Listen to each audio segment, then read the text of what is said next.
Welcome back to Askewed Reviews. And since it's St. Patrick's Day and I finally found a way to watch this film, I'm doing a review that I had a while back that was a viewer request. And that would be the 1995 film Behind the Waterfall, directed by Scott Murphy. So, when it came to this film, I had never seen or even heard of it before, but the viewer who requested this has been checking in every once in a while to see if I've finally seen it, and since I finally found a way to watch it, here is the review. Now, this won't be one of my trivia reviews, as I couldn't really find pretty much anything when it came to trivia on this movie, but I'll add just a couple things in as I talk about it. So here's the story. We have a brother and a sister who, unfortunately, their father, that was a pilot, passed away in a plane crash.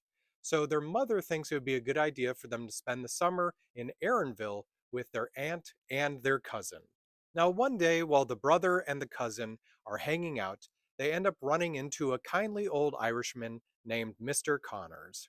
So the two kids end up thinking that Mr. Connors is a leprechaun.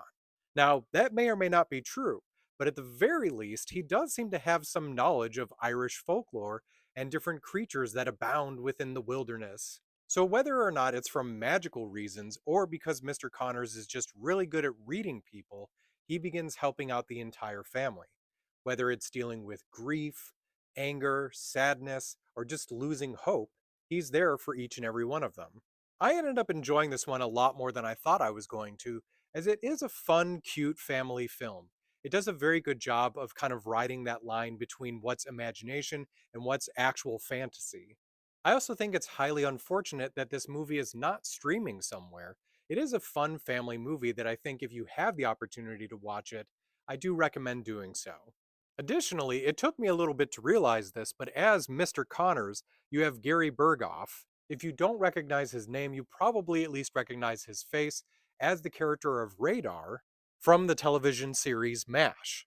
So, at least for me on my scale, I'm going to give Behind the Waterfall a 3 out of 5. Other movies I do recommend checking out if you did enjoy or if you do end up watching Behind the Waterfall: Darby O'Gill and the Little People, The Luck of the Irish, A Unicorn for Christmas, and Bridge to Terabithia. So, like I said, you may need to look this one up online to find a way to view it, but if you want to do so, go ahead and do it. It's fun to watch with the family, and because it is related to Irish heritage, it's a good one to watch for St. Patrick's Day. Now, mind you, it doesn't take place in Ireland, but the character of Mr. Connors is Irish, and the thing I really enjoyed is all of the folklore that he mentions is from Irish tales. So I hope you enjoyed this episode of Askewed Reviews, and I hope you have a happy St. Patrick's Day.